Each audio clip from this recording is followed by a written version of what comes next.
So we'll get that, and this will be resolved at some point. I mean, it's kind of just the typical DC theater. Our Congress has got a lot of issues. I see somebody like Chuck Schumer. If you don't believe in term limits after watching Chuck Schumer, I don't know what to say. We need term limits for these guys.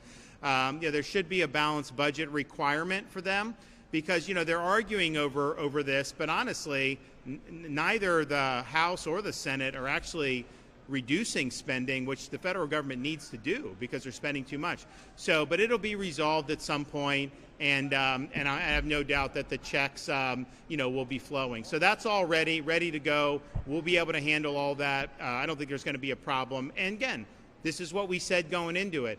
I still think, people, and the amount of money they talk about is usually inaccurate. They used to say it cost $400 million to open it. It did not. And they just pick and choose kind of like, there'll be a contract for like a year, which may or may not last a year. They'll add up all this stuff. So they play those games. But we knew we were going to be reimbursed. But here's the thing. I love how the media will say, well, how much does it cost to house a detainee? They never ask, what's the cost of illegal immigration? How much does it cost schools? How much does it cost hospitals? How much does it cost the criminal justice system, our jails, our prisons if people are committing crimes? What's the cost to families that have been victimized by criminal aliens? They never talk about those costs. And so what we're doing, yes, we're going to get reimbursed, but we're saving costs on our society by enforcing the rule of law. And so what we're doing is leading the nation. We're doing the right thing.